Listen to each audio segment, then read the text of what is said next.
Good evening, everyone, and welcome to our Oscoda area and former Wurtsmith Air Force Base PFAS update meeting. My name is Matt Tomlinson, and I'll be your host behind the scenes, working on the webinar technology. And before we kick this off with our introductory speaker, we're going to go over a couple of housekeeping slides. Just want to remind everybody that all lines are muted during the webinar. And we are recording this webinar, and you will be provided a follow-up email with a link to the webinar recording. There's a couple of different ways that you can interact with us in asking questions. The first is you can use the Q&A dialog box that is located on your Zoom toolbar. You can open that up, you can enter a question and submit that. There's also a raised hand icon. You can raise your hand and we will unmute your mic so that you can ask your question live. And if you're calling it on the phone, looks like we've got one individual on the phone, you can type #2 and that will indicate that your hand is raised. And then we will unmute your mic and you'll be able to participate that way. So with that, and we will cover these instructions again when we get to the Q&A period of this presentation tonight. So with that, I'm going to turn it over to Abby Hendershot, the MPART Executive Director. Take it away, Abby. Thanks, Matt. Good evening, everybody. Thank you for coming. I just want to take a few seconds here to introduce myself and because I may not have met all of you yet. So I am Abigail Hendershot, the new Executive Director for the Michigan PFAS Action Response Team. Happy to be with you tonight. I know I've tried to reach out and attend as many of these meetings as possible. So this is my first meeting officially with you guys, but I also want to take a minute and if we can go to the next slide, just talk a little bit about our introductions and agenda tonight. This will be a PowerPoint. Obviously, we're going to have a number of staff giving updates from drinking water, from our surface water section, from DHHS on health updates, a brief update from DNR. So we've got quite a bit of information for you tonight. But I also want to take a minute and introduce Josh Mosier, who is the Acting Division Director for the Remediation and Redevelopment Division. Josh, you want to jump on? Yeah, hi everybody. Glad to be here. As Debbie said, I'm Joshua Mosier. I'm actually the Assistant Division Director for Remediation and Redevelopment Division, and I'm here as Acting Director in place of Mike Neller, who I believe all of you probably know. He's on leave at this point, so yes, I'm here for our RRD. And with that, I guess we are going to begin our presentations. That's correct. And up first is Beth Place. She's our project manager for the former Wurtsmith Air Force Base, and she'll be giving her updates on behalf of RRD.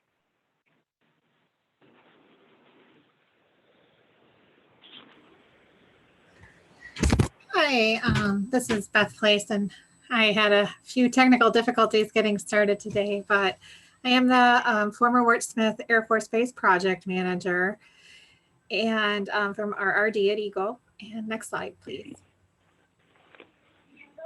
Okay. Wurtsmith was established in 1923, and they have an over 70-year history in Oscoda, primarily as a combat crew and bomber training. Wurtsmith was selected for closure under BRAC, or the Base Realignment and Closure Decision of 1991, and was officially closed in June of 1993. Most of the acreage of the former base has been transferred for reuse. I just want to remind folks to mute themselves. And the cleanup is being conducted under CERCLA, so the Comprehensive Environmental Response, Compensation, and Liability Act. Air Force is the lead agency for the cleanup, and EGLE is the support agency under CERCLA and also the state regulatory agency. Okay, next slide. As far as PFAS contamination, EGLE first became aware of PFAS contamination back in 2010 in multiple media, groundwater, soil, and biota from the use of AFFF on the former base. This prompted the Air Force to begin base-wide sampling in 2012 to 2013, which led to the installation of the FTO2 groundwater treatment system that treats PFAS in 2014. Air Force began the CERCLA preliminary assessment in 2016 and continued on into the site inspection phase, which it also included a expanded site inspection. And this was around the time of 2018 and 2019. Also around this time in 2016 and 2017, EGLE began their investigation outside of the base boundary in the Oscoda area. That included residential sampling, installing groundwater monitoring wells, and surface water sampling. From 2018 to 2019, the Air Force completed 2 removal actions, including routing the benzene and arrow system, groundwater treatment systems to the central treatment system to treat PFAS. That was completed as a time-critical removal action. And also Air Force retrofitted the Mission Street groundwater treatment system to treat PFAS as a non-time critical removal action under CERCLA. During the same time frame, EGLE completed its groundwater flow study or transducer study on the east side of Van Etten Lake. Now in 2020 to 2021, Air Force began planning the next phase in the CERCLA process, the remedial investigation, and also planned 2 interim remedial actions to treat PFAS. Okay. Next slide, please.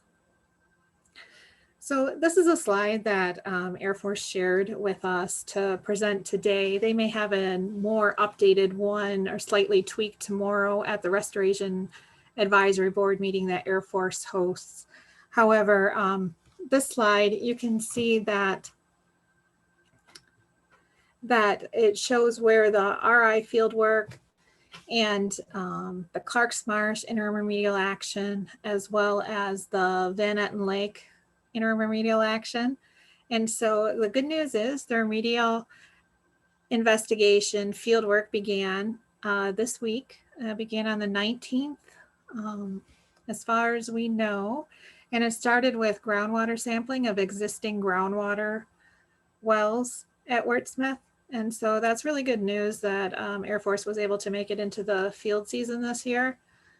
We are still negotiating the rest of the quality assurance project plan or work plan for the work, but Air Force and EGLE agreed to take this in sort of a piecemeal approach where we can agree on a portion of the work and then move forward with that portion of the work to help speed things along. And then you can also see from this the timeline for the Clarks Marsh IRA. Folks that have been coming to these meetings know that the public comment period of the proposed plan for that interim remedial action at Clarks Marsh and the expansion of the FTO2 treatment system has already passed. Air Force has been going over those comments, and we will see those in the responsiveness summary of the record of decision. Air Force and EGLE, our legal staff, have already been discussing a draft revised list for state standards that may be used for that interim remedial action.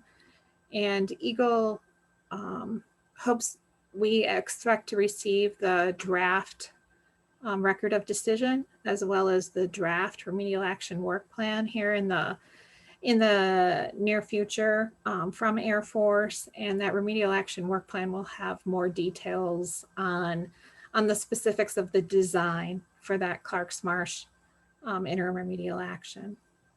The other interim remedial action is along Van Etten Lake, expanding the PFAS capture to the central treatment system at Ratliff Park. And that one has yet to go out for public comment. Air Force and EGLE have been discussing this. EGLE is supportive of the interim remedial action, and we will be documenting that in a letter to Air Force sometime yet this week, that we are supportive and we will provide comment on that. If that all goes well, I know then that will go out for public comment. and Air Force will hold a public meeting for that interim remedial action. You can see the rest of the timeline on here. And again, Air Force will provide more details on this tomorrow at their Restoration Advisory Board meeting that's open to the public. Next slide, please. Okay. Other updates, I just want to remind folks that EGLE has requested an additional interim remedial action from Air Force, and that's to capture PFAS contaminated groundwater between the FTO2 treatment system and the Mission Street treatment system. And Air Force is aware of our request. I know they're really trying to get items moving, and we look forward to hearing back from them on that request. EGLE also requested that Air Force sample the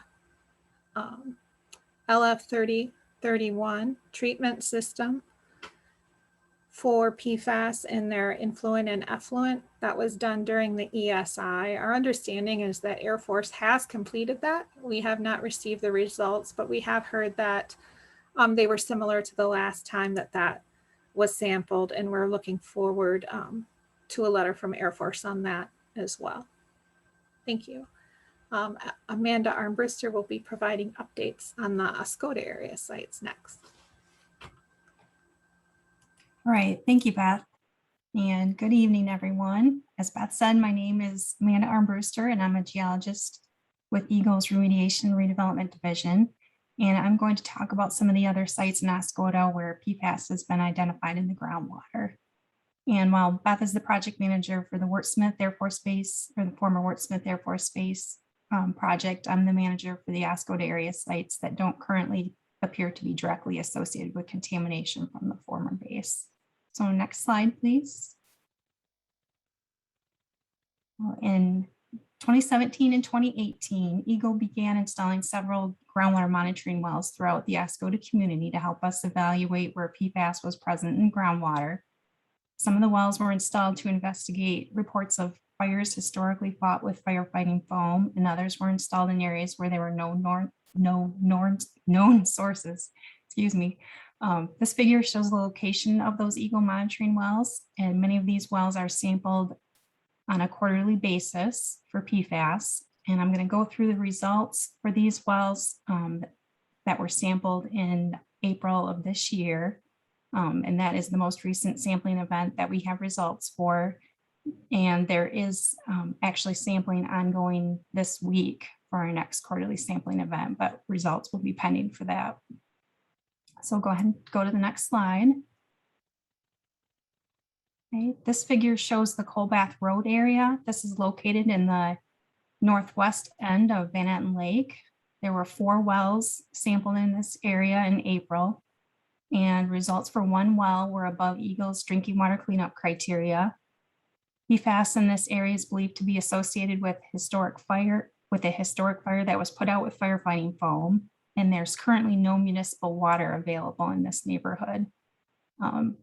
Oscoda Township is planning to expand their municipal water service to this area soon. And for now, all homes with detections of PFAS can get a free filter from the local health department. Next slide, please. Okay, this figure shows a couple wells that were sampled on the east side of Cedar Lake. Results for both of these wells were below drinking water criteria in April and in January of this year. Next slide, please. Okay, this figure shows several results for wells that were sampled on the southeastern portion of Van Etten Lake.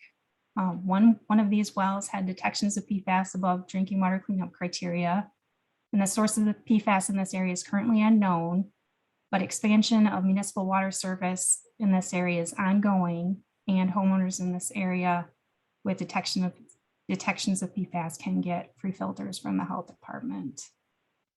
Next slide, please. Okay, this figure shows results for 3 wells sampled near the Oscoda Schools complex.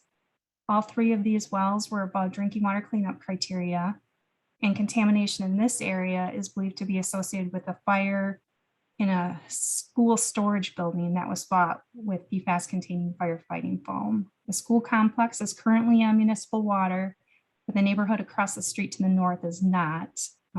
Oscoda Township is also planning to expand municipal service to this area, and homeowners living in this area can obtain filters if they have PFAS detections in their wells. Next slide, please. Okay, this last figure shows the results for monitoring wells sampled in Sable Township. One well was above drinking water cleanup criteria, and the source of contamination in this area is currently unknown. Many residents and businesses in this area are on municipal water, but a few homes are not, and homes with detections can get a free filter from the health department. Additional investigation is being considered in this area and in another area in Sable Township near Smith Street to help us determine a potential source, and to better define the extent of contamination in these areas. And then if anybody is interested in getting additional information regarding the Oscoda area sites, there is more information available on the MPART webpage. And the figures that I just went through and several other investigation reports are available in the Documents tab of the Oscoda area site page on the MPART page. And I think if we have time at the end, Sue was possibly going to go through how to navigate that MPART webpage if we have time. Otherwise, feel free to reach out to any of us with questions. And then moving on, our next speaker is Brandon Armstrong with EGLE's Water Resources Division. Thank you. Thanks, Amanda. Yeah, so I'm Brandon Armstrong. I'm an aquatic biologist with EGLE's Water Resources Division. And I'm going to be giving two different talks today. The first one focuses on our surface water quality standards. And then the latter portion of the talk, we'll give you an update on the Sable plume study that we conducted starting back in 2019. Next slide. So in Michigan, our Part 4 Rule 57 outlines the procedures and the methods for how we calculate surface water quality standards. We have three different values. The first one is to protect human health. The second one is to protect aquatic life associated with those water bodies. And then the third one is to protect piscivorous wildlife, so those fish-eating wildlife. And then for the purposes of today's talk, I'm going to focus on those human health values. Next slide. So in Michigan, we have two different types of surface water human health values. The first one is the human non-cancer values, which we abbreviate as HNV. And these are for focusing on contaminants that are not carcinogen, so they don't cause cancer. And focusing on those non-cancer effects, so like reproductive effects or developmental effects that may occur from lifetime exposure from either drinking the water, consuming fish from that water body, or incidental ingestion through water-related activities. And the second set of values are human cancer values, focusing on those contaminants that cause cancer, such that we protect for an upbound risk of contracting cancer of 1 in 100,000 from those water related activities that I just previously mentioned. Next slide. So within our non-drinking and, within our cancer and non-cancer values, we calculate drink versus non-drink values. So all surface waters that have a drinking water intake are protected as public water supply sources at the point of water intake. In addition to those inland water bodies, we also protect all Great Lakes and all connecting waters. So connecting waters would be the rivers that connect our Great Lakes systems, like the Detroit River, the St. Mary's River, and the St. Clair River. We hold those water bodies to that drink surface water quality standard. Next slide. So everything I've talked about is for surface water, and I know there's some confusion on differences between water quality standards and drinking water MCLs. Our surface water quality standards are not intended for drinking water. Drinking water is held to the maximum contaminant level, or MCLs, which is the highest level of a contaminant allowed in that drinking water. Next slide.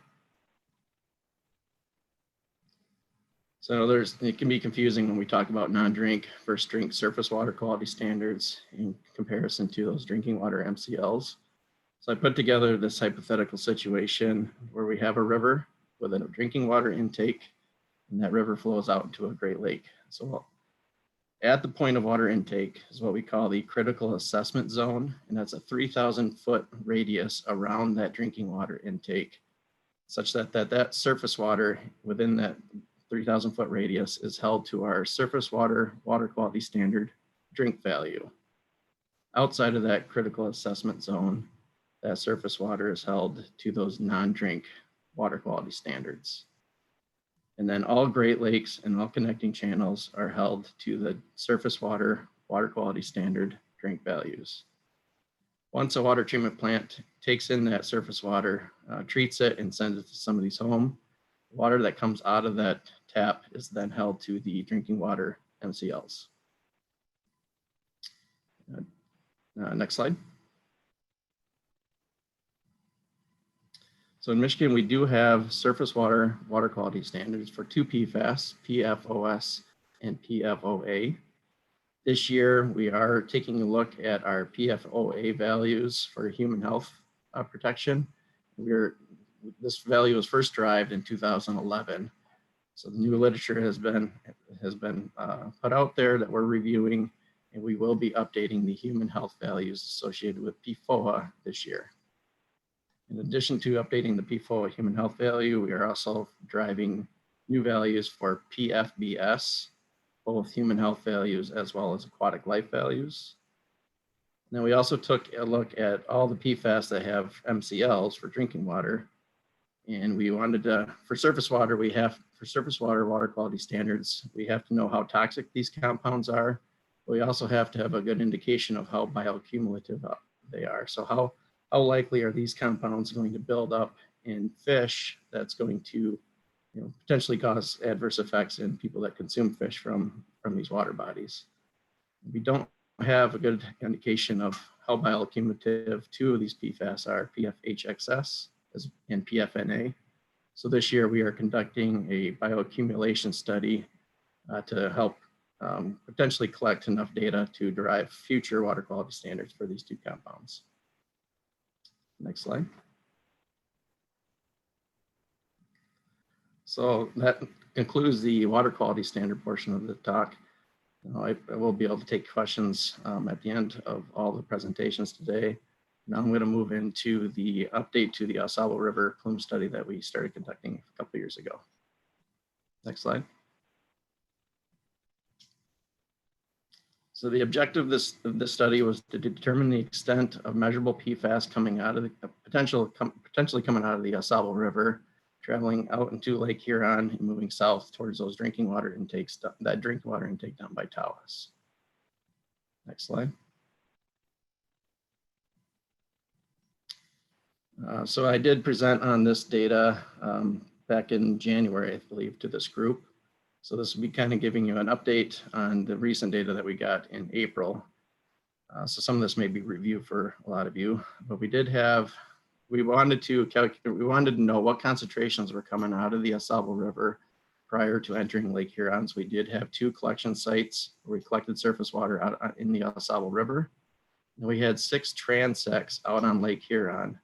The first 4 bracketed the river. So we had 2 north and 2 south of the Sable River mouth.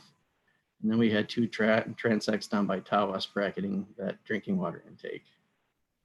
Each transect began about approximately 300 meters offshore and extended 1.2 kilometers perpendicular to the shoreline. Along each transect, we then had 3 sampling locations. Then finally at each location, we collected 3 surface water samples.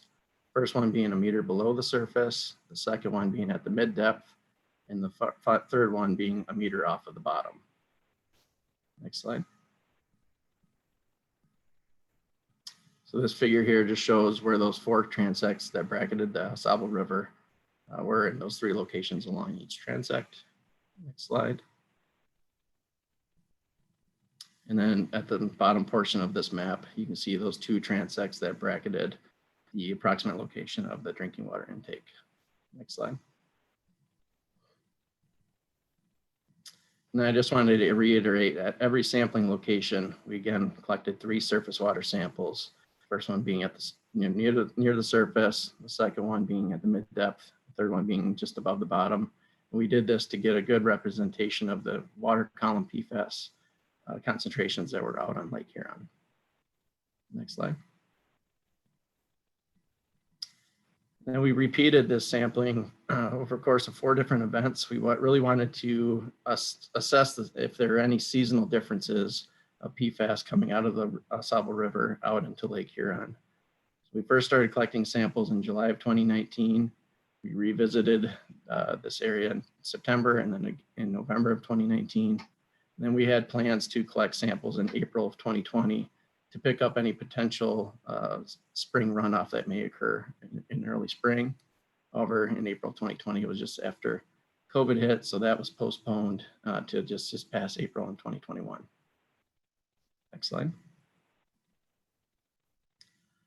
So for the next several slides, you're going to see figures like this, and I apologize, they are data heavy. We're focusing here on PFOS concentrations in reporting in parts per trillion. So at each point, you're going to see 3 numbers. I can go to the next slide.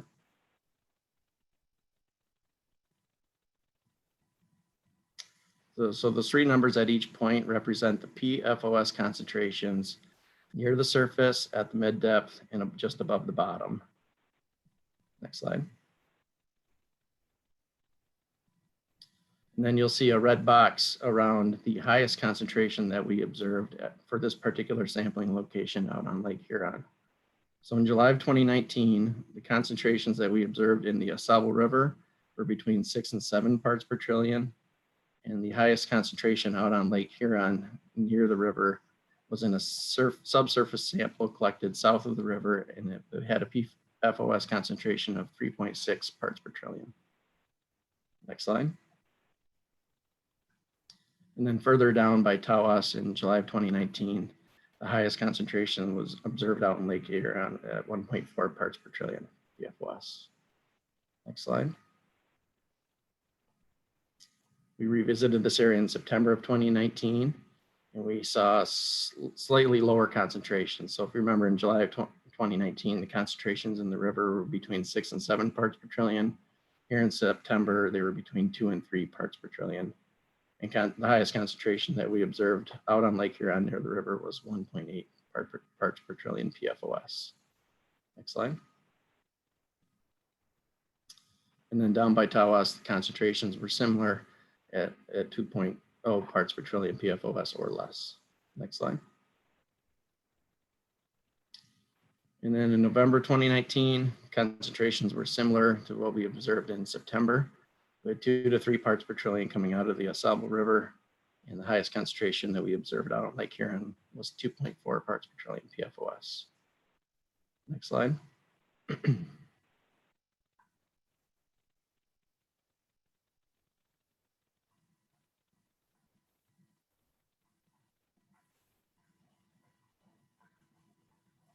And in November of 2019, the highest concentration that we saw down by Tawas was 1.5 parts per trillion. So again, similar concentrations of what we had previously seen in this area during the previous 2 sampling events. Now, everything up to this point is what we presented in January. Now you'll start the next slide, you'll see the concentrations that we saw in April of 2021. So in April 2021, the concentrations out in the Sable River were similar to what we saw in September and November of 2019. The PFOS concentrations between 2 and 3 parts per trillion. Now you'll see at the top corner of that map, the highest concentration that we did see in Lake Huron was 760 parts per trillion, which is a high concentration for PFOS. Now there is an asterisk associated with this sample. The lab had a very high reporting limit for PFOS at 2,000 parts per trillion. So the measurable concentration in the sample was less than the laboratory reporting limit. You know, for a typical surface water concentration, the reporting limit in a typical sample is around 2 parts per trillion. So this is 1,000 times that, which is, gave us pause to really question what was going on in this particular sample. Given the high concentration, both the measurable concentration of PFOS and that high reporting limit.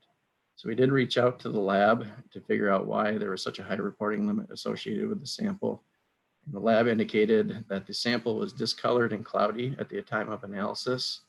And there was something in the matrix that was interfering with their analysis, such that they had to dilute that sample 100 times in order to get a measurable value for this particular sample.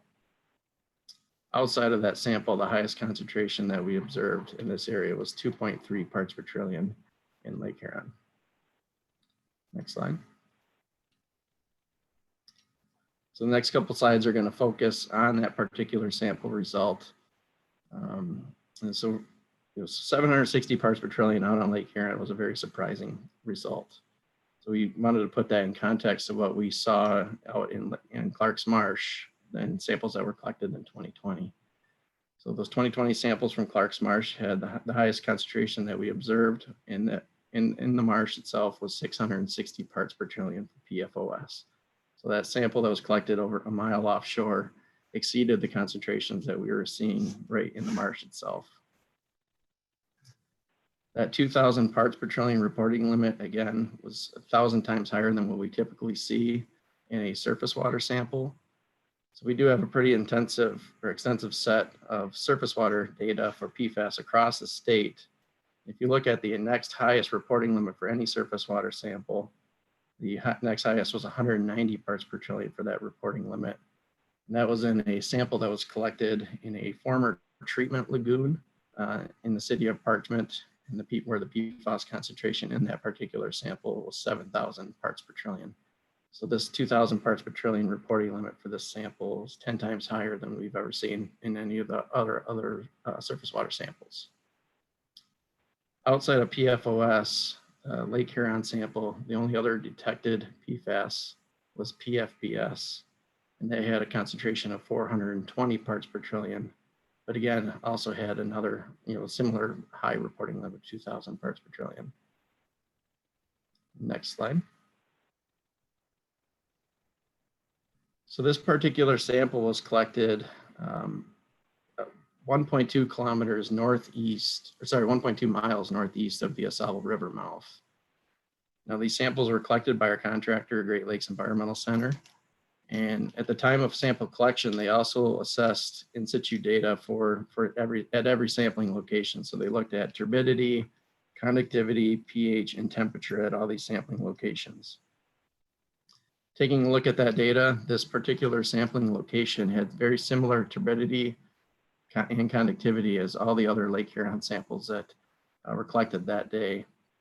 We did confirm with the field staff that all samples were clear and free of any visible debris at the time of collection. And it was GLEC's interpretation of the data that the lake was well homogenized, so it was very well mixed from top to bottom. They didn't see anything at this particular site that may have caused that, the cloudy, discolored sample that was received by the lab.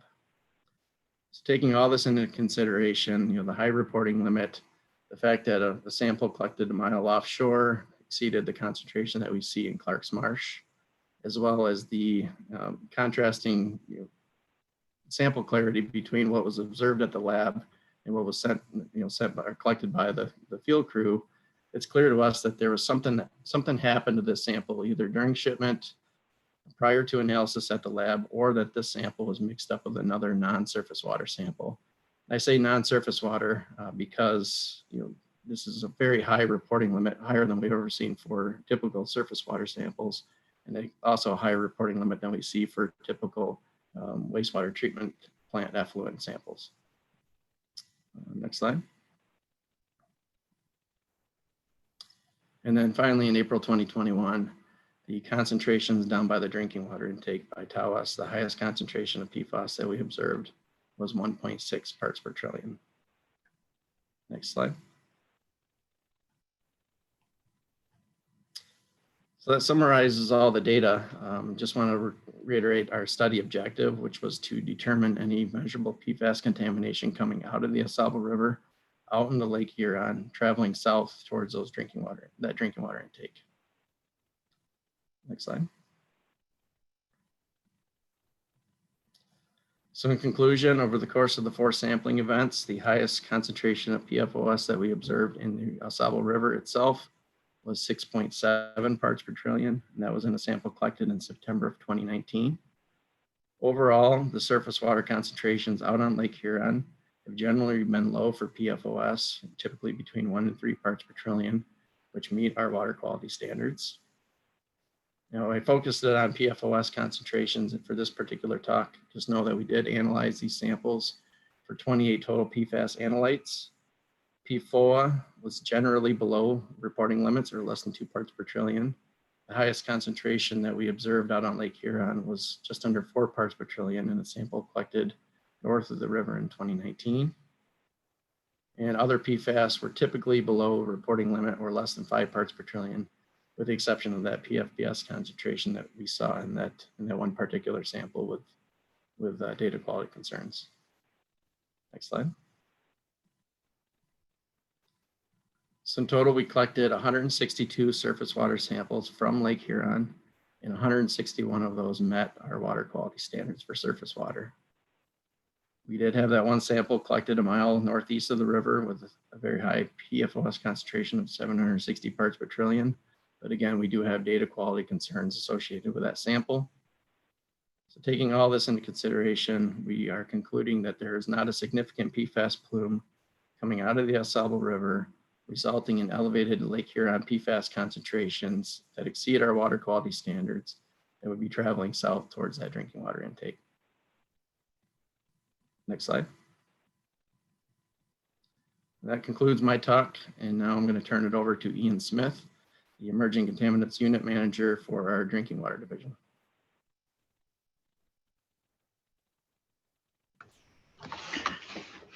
Thanks, Brendan. Good evening, everybody. As Brendan said, my name's Ian Smith. So I head up our Emerging Contaminants group within the Drinking Water and Environmental Health Division of EGLE.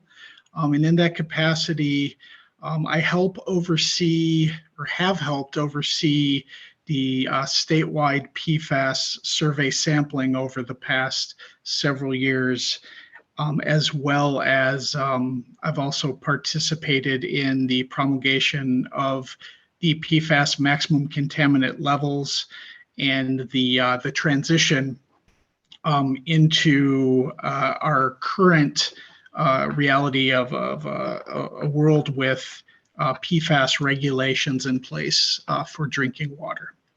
So you can go ahead and advance the slide, Sue. Thank you. All right, so I want to give you a little bit of a sense of the timeline of what our unit has done with respect to the local and municipal supply, which is the Huron Shores Regional Utility Authority. This supply was a part of that initial PFAS survey in 2018. And because this supply is one of the approximately 70 in our state, which utilize a surface water source, we actually did some additional testing compared to those groundwater supplies across the state. So what we did during that initial round is we tested the treated drinking water. We actually tested the drinking water utilizing 2 different analytical methods, and we also tested the intake water. So that is the water coming off of Lake Huron into the supply for treatment. Following that initial sample, and on the next slide, I'll show you some analytical results, but that initial sample did come back non-detect for all compounds in both raw and finished water. In light of some historic detections of PFAS in and around that intake, we opted to go ahead beginning in April of 2019 and begin testing the intake and the finished water on a monthly basis. And we did that between April and September of 2019. And this testing was similarly done for both raw and finished water. Unfortunately, in 2020, with COVID happening early on, We did not have the resources to continue that sampling at that time, but what did happen in 2020, which was pretty noteworthy, is in August of 2020, Michigan successfully promulgated its 7 PFAS MCLs. And beginning in August, all supplies across the state who are regulated under the Safe Drinking Water Act, including Huron Shores, went onto a regular compliance monitoring schedule. So that began officially in August. Huron Shores collected their initial sample, I believe, in December. And again, those results were non-detect. What we opted to do beginning in January of 2021, because monitoring under the Safe Drinking Water Act does not include testing of intake water, raw water. It includes only testing of finished water at the point of entry to a public water supply distribution system. We opted to again begin sampling that raw intake water for PFAS beginning in January. We received resources to do 6 months of sampling. We opted to spread that out over the entire year. The reason being is we want to assess, do a more effective job of assessing any seasonality in any detections that occur. We are currently here in July. We've just completed the 4th round of that sampling, and we are awaiting those results. Can we advance the slide, please, Sue? Thank you so much. So this slide just kind of mirrors the last slide as far as the timeline, but just gives you an idea of the different samples that have been collected over the past 3 years, 3+ years. And you'll note the last 3 there ending in May of 2021 are for the raw intake water. There will be a July sample available here soon, but we did not have those results before tonight, unfortunately. But what we have noticed since November of 2018 is all of these samples that we have collected have returned non-detections for all PFAS analytes in each case. Next slide, please. And with that, I am going to pass it off to Dr. Puneet Vej of Michigan Department of Health and Human Services, toxicologist, and he is going to cover the next part. Thank you very much, everybody. Thank you, Ian. So my name is Puneet Vij, and I'm a toxicologist with the Michigan Department of Health and Human Services. Next slide, please. Okay, as most of you might already be aware of MDHHS role, I'll go over it one more time for the newer audience.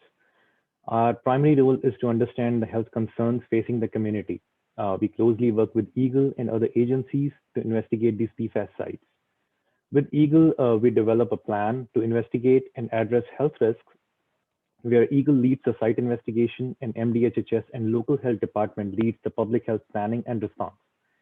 We also evaluate PFAS exposures to residents in the community and recommend any public health action as needed.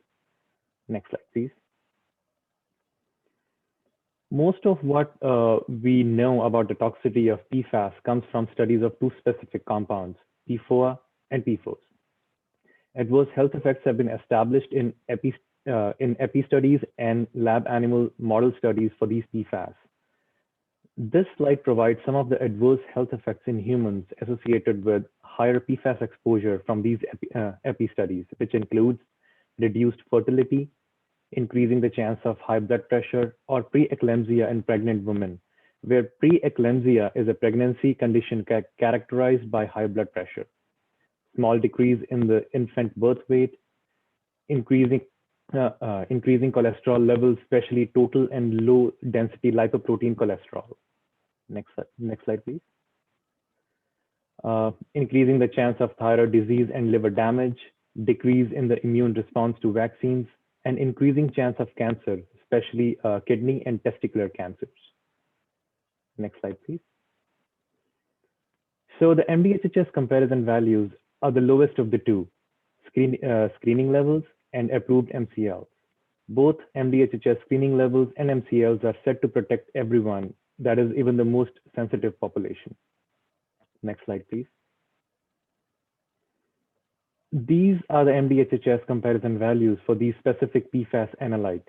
As I mentioned before, we use this lower value to guide our public health recommendations. As a result, data above these comparison values often triggers a precautionary public health response, such as distribution of filters.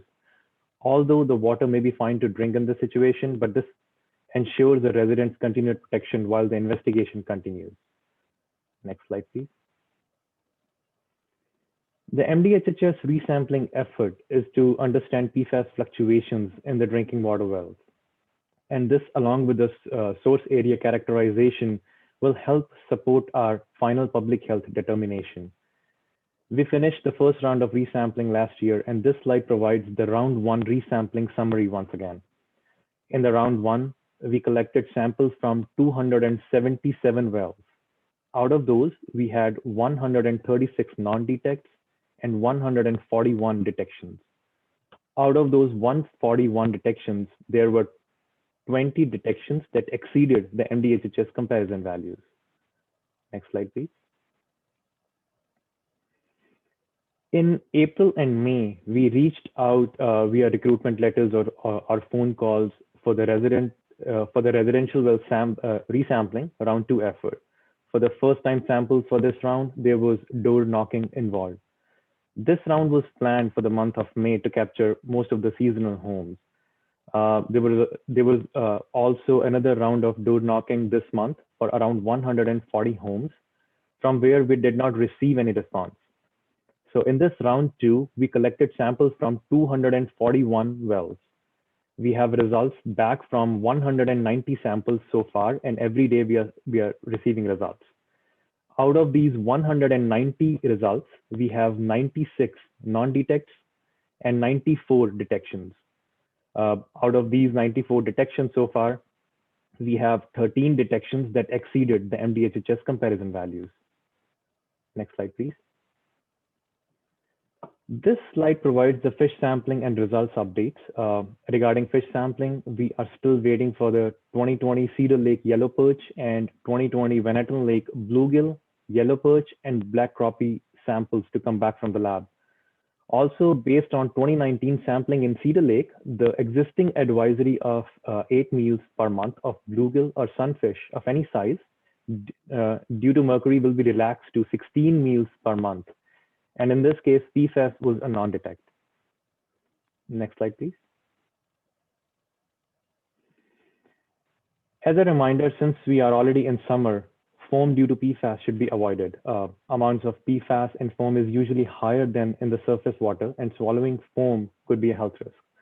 PFAS do not easily absorb through the skin, but hand-to-mouth behavior in children is a concern and creates an ingestion problem. So it is best to rinse off foam after contact and bathe or shower after outdoor activities such as swimming. Dogs can also potentially swallow foam collected in their fur when grooming themselves. So should be thoroughly rinsed with fresh water after coming in contact with the foam. This evaluation is based on a young child playing by the shore for 3 hours a day, 5 days a week, and for 3 months, for a year during this summer. This is a repeated, prolonged whole body exposure scenario and is most conservative. So as a general rule of thumb, regardless of the type, we recommend to bathe or shower after the day's activities to avoid any exposure. And recently, MDHHS also issued a statewide press release to avoid foam on water bodies that are known to have high levels of PFAS. Next slide, please. So in 2018, the MDHHS and DNR issued a do not eat advisory for deer harvested by hunting within 5 miles of Clark's Marsh. This advisory was due to high levels of PFAS, especially PFOS, found in deer within 5 miles of the marsh. In 2020, an additional 44 deer were collected from around Clark's Marsh and had muscle and liver tested for PFAS. In muscles, only 2 PFAS were detected, and in liver samples, 7 PFAS were detected. The highest PFOS levels were 82.6 parts per billion, which was detected in muscle, and 2,970 parts per billion in liver. So based on the data and the relationship between detections of PFOS in liver samples and the collection location distance from Clark's Marsh, MDHHS recommends that the do not eat advisory be changed from within 5 miles of Clark's Marsh to within 3 miles of Clark's Marsh. And the press release will be out soon. MDHHS also continues to recommend not to eat kidneys or liver from any deer statewide because many chemicals, including PFAS, can accumulate in these organs. Liver and kidneys filter chemicals and metals from the blood, which often leads to higher concentrations of these chemicals, such as PFOS, in their organs. Next slide, please. This slide explains the conclusions and recommendations based on the deer report. The conclusion is that there is a strong relationship between detections of PFOS in liver samples and the collection location distance from Clark's Marsh. And the recommendation includes do not eat deer advisory be changed from 5 miles to 3 miles coverage area. And there is a continued recommendation not to eat kidneys or liver from any deer. Next slide. This slide explains the updates on Oscoda area exposure assessment.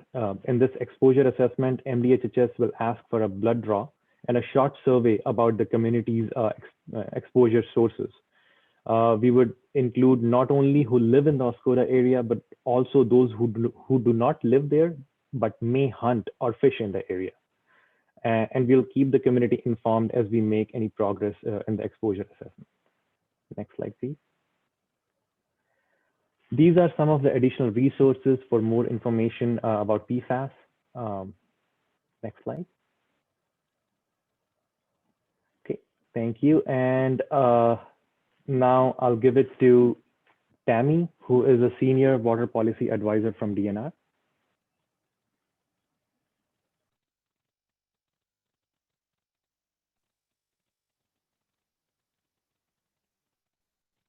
Good afternoon, everyone. Just real quickly, I know the evening is wearing long here, but just wanted to give a real brief update on the food web project that's going on by Purdue University. It's funded by EGLE, DNR, and some other partners, but it's a food web project in Clark's Marsh, taking a look at all the different levels in the food web, everything from algae all the way up to turtles. They are in the process right now of analyzing over 200 samples for isotope analysis, which helps them understand what each of the organisms is eating. And then also they're analyzing for 24 different PFAS chemicals in each of those samples. So all of those samples have gone off to their respective labs, and the crew will likely be out later this summer to get some additional samples. They have had to move their completion date back to December this year, but that's when we'll be looking forward to their final report and report out presentation from them. And that's all I have for this evening. Thank you.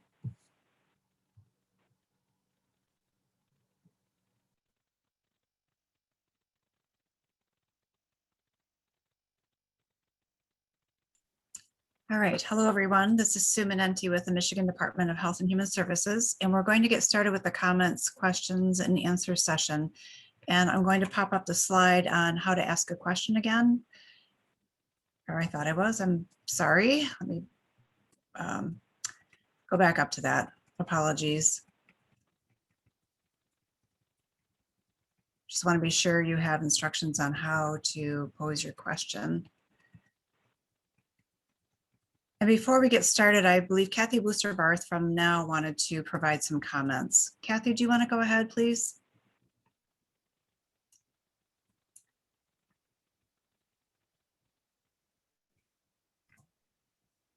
Do we need to unmute her first, Sue? Matt, can you unmute Kathy if she's muted?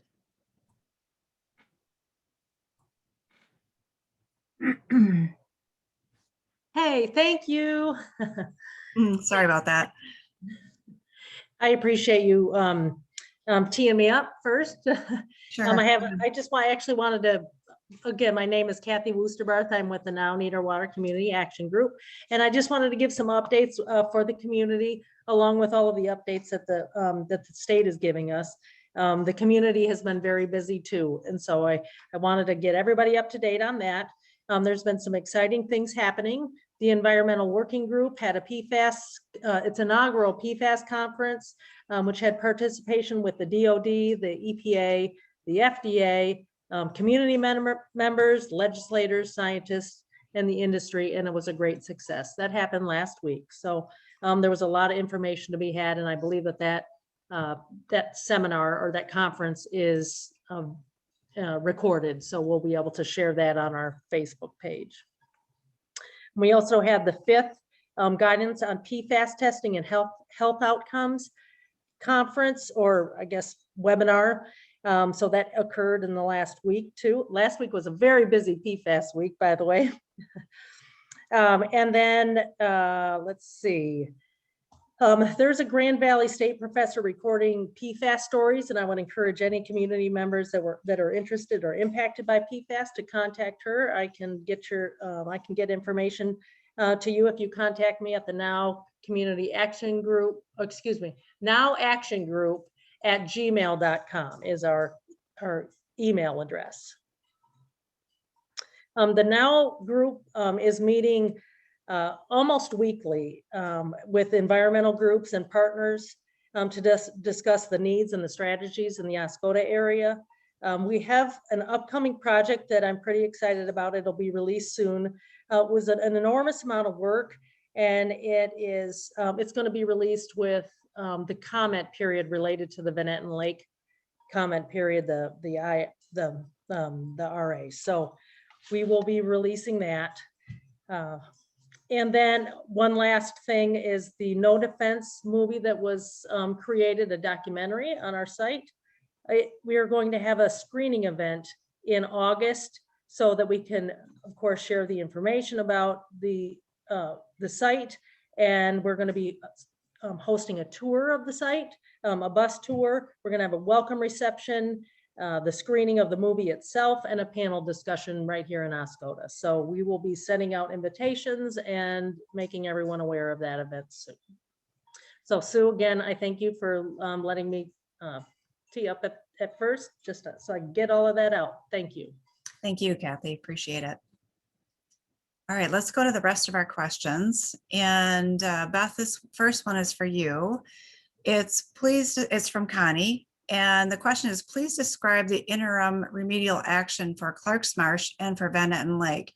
And I'm wondering if you can tell our attendees what an interim remedial action means. What does that term mean for people who may not know? Sure, thanks, Sue.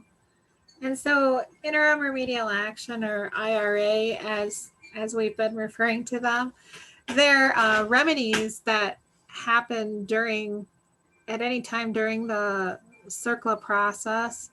So as the CERCLA process moves along at Wurtsmith, right now we're in the remedial investigation phase.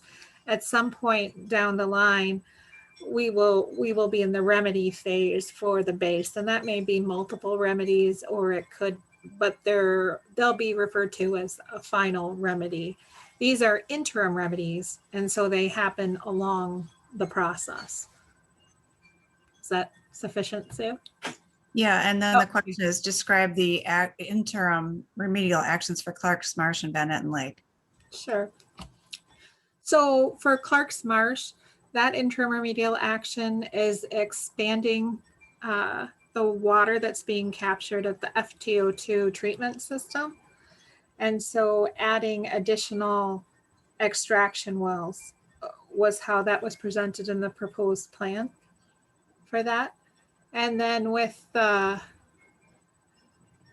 Van Etten Lake interim remedial action at Ratliff Park, that is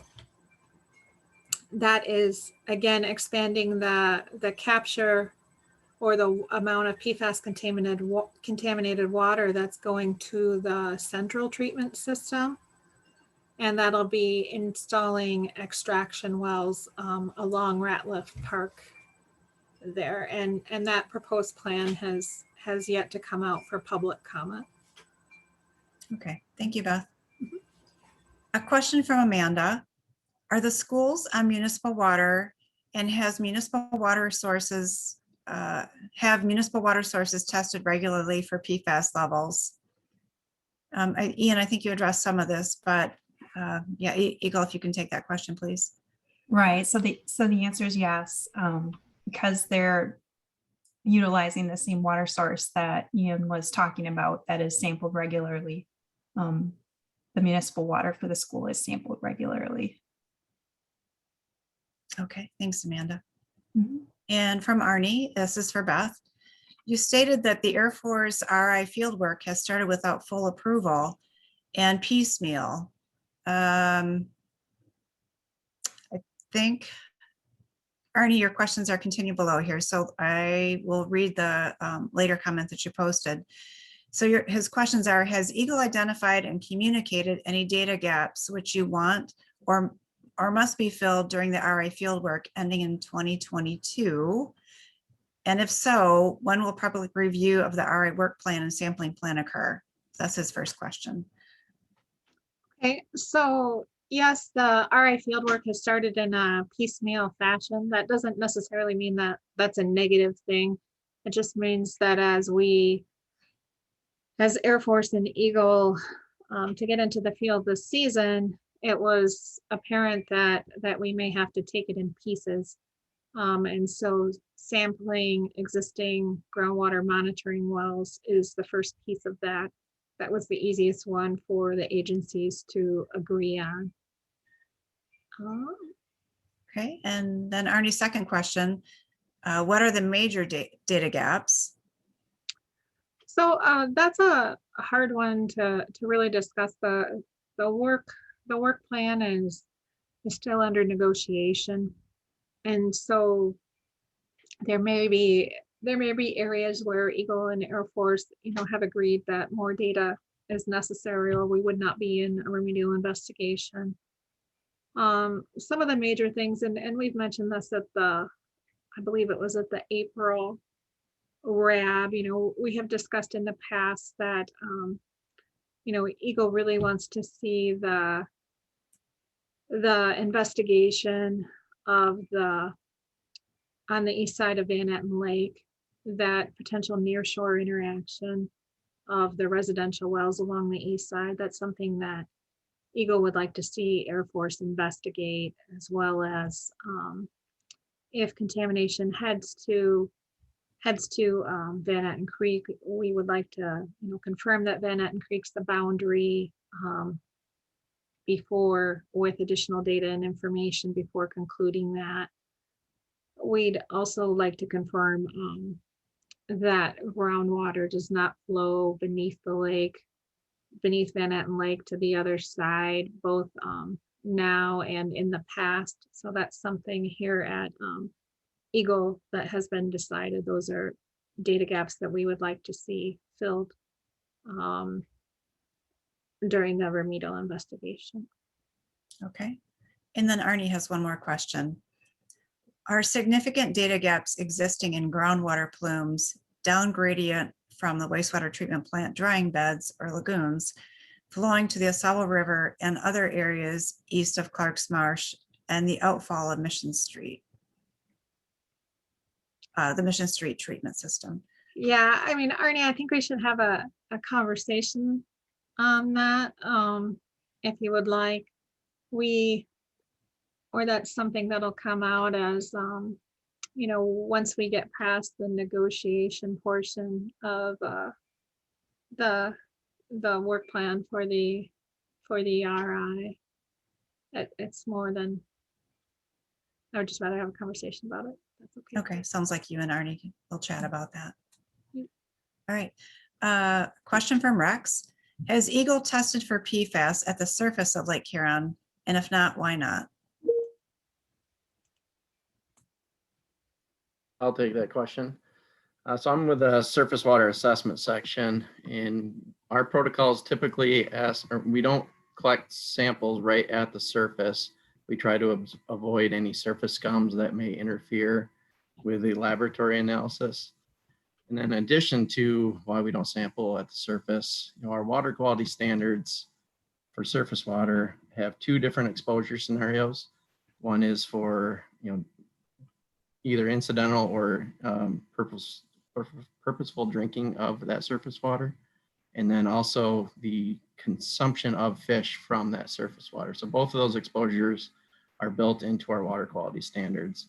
If you look at the difference between PFOS and PFOA, the reason why PFOS concentrates water quality standards are so much lower for this particular analyte compared to other, compared to PFOA, is because this compound is really bioaccumulative and it's building up in fish tissue at much higher concentration. So it's really the fish consumption portion of that exposure that's driving that water quality standard.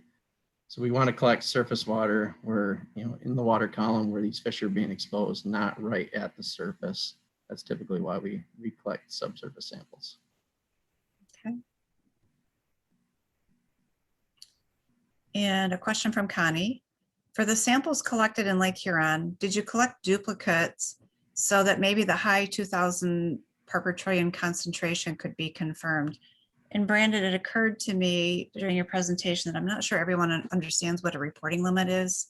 Maybe you could describe that in your answer too. So I guess I'll address Connie's question first. So did we collect duplicates? We do collect duplicates, and we did collect duplicates in the Sable plume study. Unfortunately, these duplicate locations are randomly selected, and we did not collect a duplicate at that particular sample location to confirm whether or not that 2000 reporting limit was found, would have been found in an additional sample collected at that location at that particular time. So we do get, when we get laboratory results for PFAS and also other contaminants, we get two values that we compare the concentration to, or we can use to assess the quality of that data. One is the detection limit, so what the lab analysis method can detect in that particular sample. And then they also have a reporting limit. So anything between detection and less than the reporting limit, that particular laboratory method, it's kind of an estimated concentration at that point, given the constraints of that particular method. And Mike Cherry or somebody else on the call, maybe I'll explain that better. I'm not a chemist, so I'm not completely familiar with the exact definition of a reporting limit. I just know that anything less than reporting limit can be considered as a best estimated concentration. Okay, I think that's helpful. All right, another question from Connie. Were any of the surface water samples collected during or after stormwater events? Yes, so Connie, we will be putting together a report summarizing all this data. Previously I did try to take a look at that particular question and when I was looking at these results, and it was the July 2019 event and I believe the September 2019 event. There was so USGS has stream gauges where they look at discharge in the Sable River.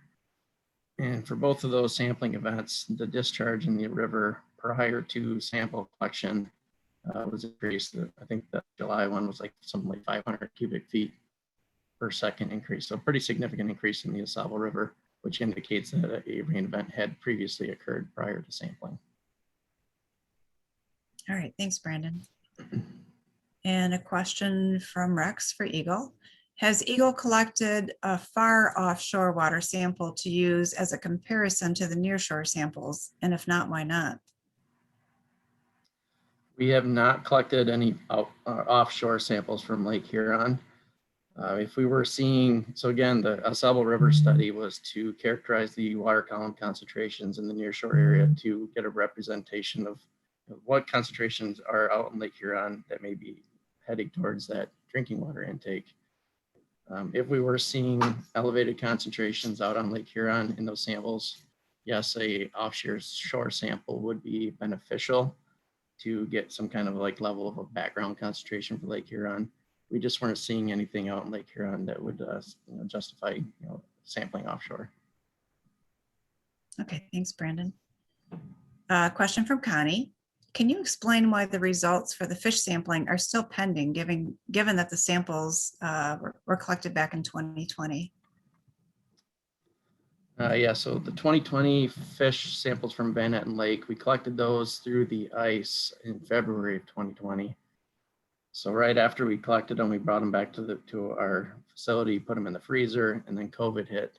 So we had restrictions on when we could get into the facility to process those samples. Also had restrictions on getting them to the laboratory for analysis.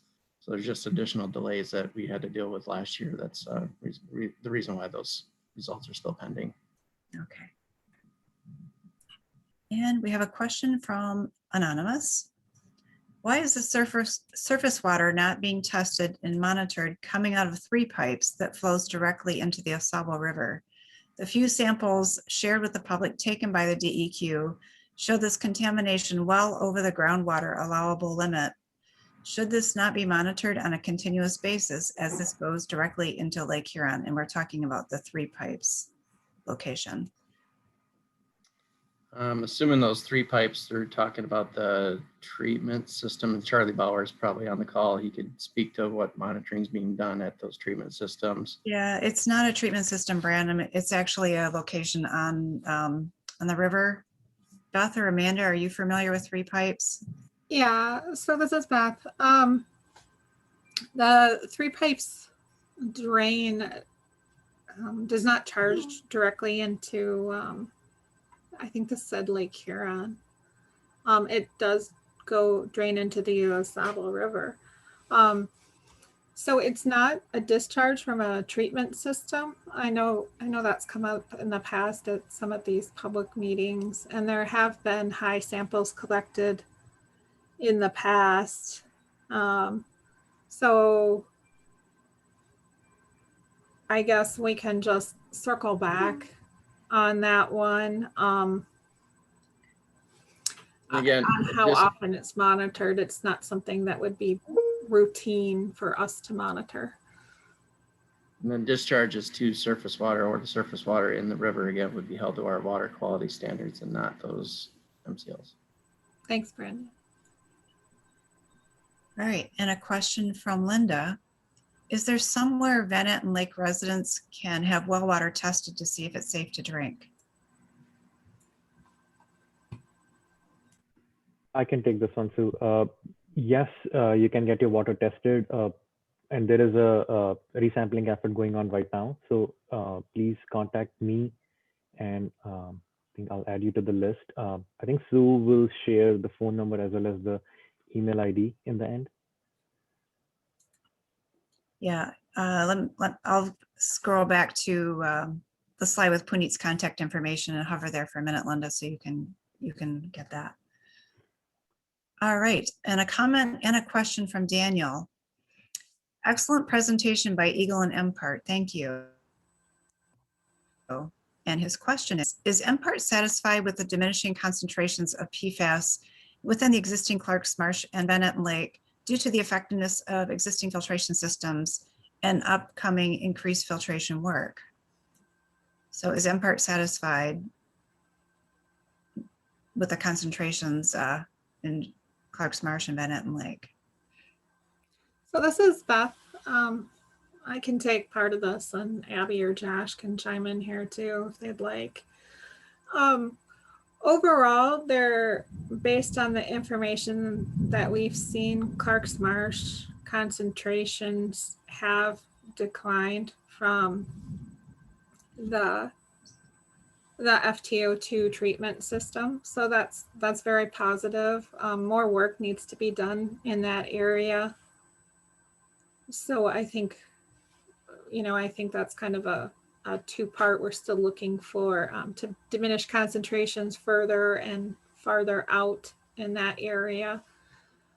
As far as Van Etten Lake, that treatment system, that interim remedial action, where Air Force is planning on putting that new interim remedial action is a really good place for it because there's high concentrations there. So I look forward to seeing how effective that system is in the future. No. Yeah, this is Josh, and I'll just echo what Beth said as far as the work that is happening and is going to be happening is all positive. It looks like it's heading in the right direction, but it's you know, we're still waiting for the full RI and the final remedial action for PFAS to be, you know, completely satisfied with what's going to be proposed out there and the end goal and objectives. Yes, we're encouraged, but we're not at the end yet. All right, thank you. And Linda, I scrolled to the slide with Puneet's contact information. Hope I'm not making you all dizzy zipping through these slides. A question from Kathy. Can EGLE report to the community the results of the 2015-2016 HUSHRA results? I understand they included 13 samples with maximum 6.1 parts per trillion PFOS and 4.1 part per trillion PFOA. Are the current MCL and comparison values for those? Sorry, and the current MCL/CV for those are 8 part per trillion for each from your slide. Is that correct? So 2015-2016 HUSHRA results included 13 samples with a max 6.1 PFOS, 4.1 PFOA, and the MCLs and CVs are 8 for each.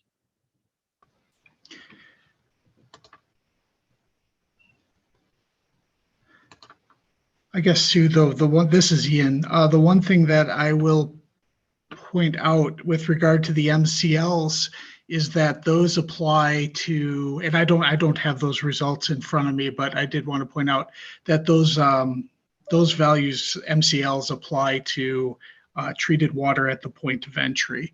So those numbers that Kathy is referring to, if they are at the point of entry, then yes, they would be compared to MCLs, and the MCL for PFOS is 16 parts per trillion, and the MCL for PFOA is 8 parts per trillion. And then Puneet, you can give the numbers, the PFOS and PFOA comparison values, the MDHHS comparison values for PFOS and PFOA. I'm sorry, it just took me some time. Where is the mute button? For PFOS and for PFOA, the MDHHS comparison value is 8 parts per trillion. For each one. Yeah, for each. Okay, thank you. A question from Linda, and Puneet, I believe this is going to be for you. Is it safe to use Van Etten Lake for swimming, boating, and fishing?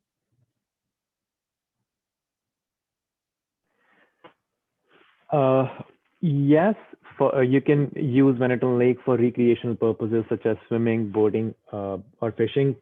There is a Eat Safe Fish guide to see for fishing, and as long as there is no accidental ingestion while doing these recreational activities, yes, that's fine. Okay, and we would recommend that you avoid foam on Van Etten Lake, correct? Exactly, yes. And if you come in contact with foam, please take shower after that to rinse off all that foam. All right, thanks, Puneet. Yeah. Well, that is the end of our questions. And so I'm just going to probably make you dizzy again and scroll forward here.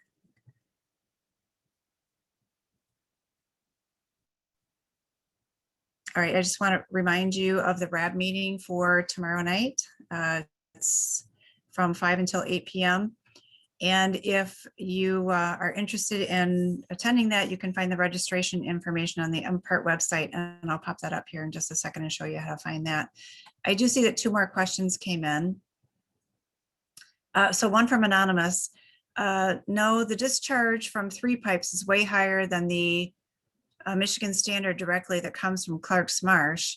Both EGLE and the US Air Force know this and both stopped taking samples. Hey, this is Beth.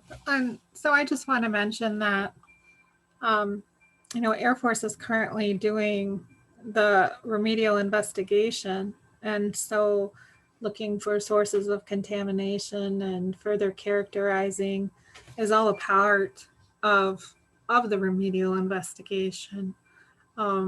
I believe some of those samples were collected early on by Air Force. I can't remember if it was the SI or the ESI. I can check with our technical team here. But it's not something that's escaped our notice. It's just not it's similar to how there's surface water discharges in other areas of the site. Three Pipes just happens to have a name, more or less.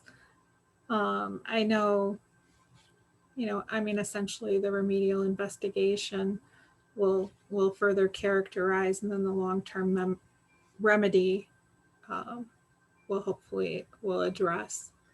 And we're always looking at opportunities for other interim remedial actions and removal actions. Okay, thanks, Beth. Question from Kathy. Community members in Oscoda have requested surface water testing for, and I'm assuming this means Lake Huron. Will you do it? Since it's obvious it accumulates on the surface as evidenced by the multiple reports and pictures that have been submitted to EGLE for the last 3 years. So EGLE, can you talk about surface water testing in Lake Huron? Sue, if I can jump in here for just a second. This is Abby Hendershot again. So Kathy and I did have a discussion on this exact topic earlier, well, last week, I guess it was, talking about foam and how it is viewed. Right now, the state MPART is not doing actual foam testing, but we are collecting the information regarding the foam occurrences so that we can try to pinpoint sources. And that's really the prime directive of that, is to understand where those sources are so we can use that information and try to get at controlling a source and eliminating it. So the data from actually collecting and analyzing foam, we don't have a standard to compare that to. So at this point, we don't have any upcoming ideas or thoughts about doing foam sampling, but we are very interested in continuing to get the information on where foam is observed so that we can incorporate that into the conceptual site model for the whole area, both with the work that Amanda's doing for Oscoda area and the work that Beth is working with the Air Force for. So I think it's very important to continue to tell that to us to all of the project team, that the foam is still when it is occurring, but I don't think we have a good idea as to how often it's occurring. So Kathy, I think you and I talked about kind of starting to log that information and get a better idea of exactly where we're seeing it and how often. So at this point, we're not doing the foam sampling. Beth, do you want, or anyone else on the team want to add anything to that? No, thank you, Abby. Sure. Okay. I'm not seeing any other questions, so. So I just want to add something to the previous question that was asked regarding Manhattan Lake. I mentioned avoid accidental ingestion. I meant foam, not the surface water. Just wanted to clarify. Okay, all right, thanks, Puneet. Thank you. All right, I popped up. Go ahead, Ian. So thank you. I just wanted to follow up. I apologize. I realized Kathy's question earlier, I glossed over the first part of it. Those results in part are on the MPART website, the historic results from 2015, 2016 for Huron Shores. I will look into getting the rest of those results shared on that website. That shouldn't be a big deal. Okay, sounds good. Thank you. I have a slide up here with a couple of websites you might be interested in. If you go to michigan.gov/Wurtsmith, it'll take you directly to the MPART webpage for the Wurtsmith site. And from there, you can get to the other Oscoda sites.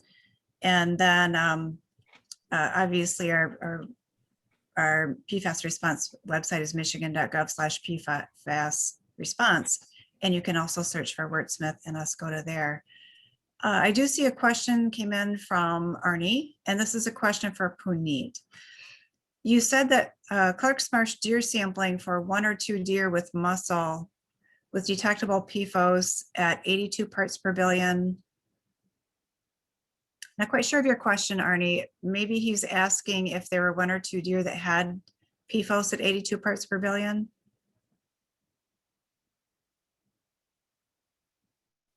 And the second part of his question is if the 2018 sample was 300 parts per billion and do not eat, what is the level of consumption for 82 parts per billion? Maybe 5 servings per month. Arnie, we're not relaxing the do not eat advisory. It's going to be changed to 3 miles around Clark's Marsh. I just mentioned the amount. So Yeah. like the highest PFOS detected in muscle this time was 82.6. And previously in 2018, it was 547. And for liver in 2020 sampling, it's 2,970. And previously in 2018, it was above 6,000. Okay. All right. Question from Tony. Is EGLE considering PFAS air contamination from the base as a possible source of the east side of Van Etten Lake contamination?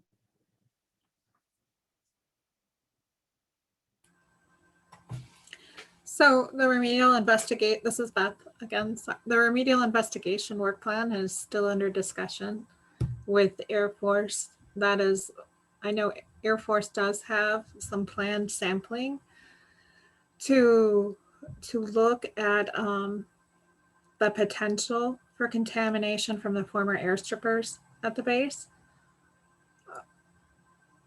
EGLE had some comments on their approach. So again, it's still under discussion exactly how that will happen. Okay, thanks, Beth. Again, not seeing any other questions, so let me pop you over to the PFAS response webpage. Well, that's interesting.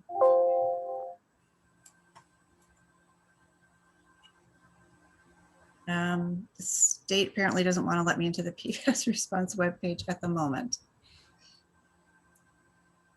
Hang on one second. Let me see if this will solve the problem.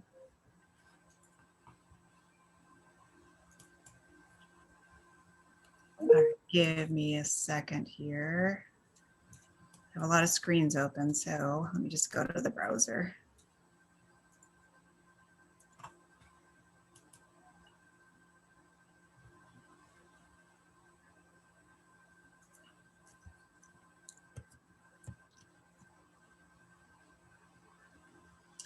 I'm guessing at the moment you're not seeing my, seeing the PFAS response webpage, is that correct? Yes, we are. You are seeing it, okay. Yep. All right. This is the main page. I'm sure a lot of you are familiar with the PFAS response webpage. This is the main page of the site. If you click on this little drop down arrow next to MPART, it will bring you to the public meeting calendar. And here you can find any of the public meetings that are scheduled. And here's the RAB meeting tomorrow night. And if you click on that, it will give you the information that you need to register for that meeting. So if you're interested in attending tomorrow night, go to the MPART public meeting calendar and look for the RAB meeting tomorrow night. You can also find the other public meetings that are scheduled for other sites there as well. And I wanted to show you how to find the various sites. So if you click on investigations, PFAS sites, and you'll find a page that will give you information, but if you scroll down, that's really the easiest way to find the various sites. And here you can type in a search term. So it could be Wurtsmith, it could be Oscoda, it could be Iosco County, whatever site you're looking for, county you're looking for, you can find all of the PFAS sites for that location, and you'll see all of the PFAS sites here for the Oscoda area. Clicking on Wurtsmith will take you to the Wurtsmith page, for example. You can also go to the Fish and Wildlife page, and you'll find the advisories that we've issued for PFAS and fish under that page. And once that deer report is ready to be posted, you'll find it on this page as well. There is some information here about having your well tested. Lots of information here. There's information on health, drinking water, just a whole variety of topics. So that's a really quick look through the PFAS response webpage. Just want to show that to you. If you're having trouble finding something on the webpage, feel free to contact any of us and we'll be happy to walk you through that. Just want to remind you about the Citizens Advisory Work Group. There are some community members from the Oscoda area who sit on that work group, and they do meet frequently and are very productive and very helpful in informing those of us who work for the agencies on engaging with the communities. So we really appreciate all of the time they spend and the recommendations that they provide to us. There is information about the Citizens Advisory Work Group also on the MPART webpage. So I want to thank you all for attending tonight. Let me make sure we don't have any other questions. Oh, Kathy has one more announcement. Go ahead, Kathy. Thank you, Sue. It's something that I forgot earlier, but I'm pretty excited about it. It's something that was launched last week. It's called the Great Lakes PFAS Action Network. And it is a new network of impacted community leaders and supporting organizations to address PFAS in Michigan and across the Great Lakes region. The network aims to collectively stop future and ongoing PFAS contamination, seek cleanup of contaminated sites, and ensure that new PFAS standards protect health and aquatic ecosystems. The GLPAN responds to the needs of PFAS impacted communities by amplifying their voices and centering their positions in the public discourse addressing PFAS contamination. And the coalition's founding organizations are the Ecology Center, the Michigan League of Conservation Voters, Education Fund, the National Wildlife Federation's Need Our Water. And the network is coordinated by Erica Bloom from the PFAS Action Network Director, Toxic Campaign Director at the Ecology Center. So we're very excited about this new network that will help with the entire Great Lakes region. Thanks, Sue. Thanks, Kathy. Thanks for that announcement. All right. Well, thanks again, everyone, for attending. We really appreciate your time. Hang on. I think we have one more question, comment. Arnie, question for Tammy and Puneet. You once said there was a possibility for deer to wander more than 5 miles from Clark's Marsh. So with a 3-mile advisory, is it more probable for contaminated deer to be hunted beyond advisory and eaten unknowingly by hunters' families? Tammy, are you still with us? Yeah, I'm here, Sue. So, yeah, I'm not going to be able to turn my video on. That's okay. When we initially created the 5 miles, that actually had a 1 mile buffer around it. So the biologists, the deer biologists looked at the habitat available in that area and gave a best estimate for what home range would look like for deer in the area. So that initial amount of the 5 miles had a safety buffer zone with it. The data that was analyzed further showed a very close association to Clark's Marsh, and that once you were beyond the essentially, I think it's the 2 mile limit, that you did not see that the findings of PFAS in the muscle and the liver. And so there was an additional mile added on to that, just as a matter of assurances of the deer in that area. So there was a lot of consultation with the deer biologists about what would make sense for this area and the timing of exposure and the likelihood of those deer being someplace else than close to Clark's Marsh. And so what I'm saying is that wintertime is when they're going to be concentrated in there, and that's the time when they would most likely have the higher elevated rates. So the deer biologist said, given the data, the information of the data, given the deer behavior with the habitat and the time of the year, that the 3 miles made sense. And that was in consultation with DHHS. Puneet, is there anything else? Yeah, I think you covered everything, Tammy. Thank you. All right, thank you, Tammy. We are also working on replacing the signs that are posted. You may know that we have signs posted around that 5-mile advisory area, and we're working on getting those switched to the 3-mile advisory area. So that is also in the works. All right. Well, thank you everyone again for attending. Once again, we really appreciate your time. We appreciate all you do for your community. Really important work, and really the time you spend protecting your community is impressive. We have been holding quarterly meetings for the community, so it looks like we'd be coming back around October. So we will look forward to talking with you then if we don't talk to you sooner. Have a great evening, everyone. Enjoy this weather while we have it. Good night.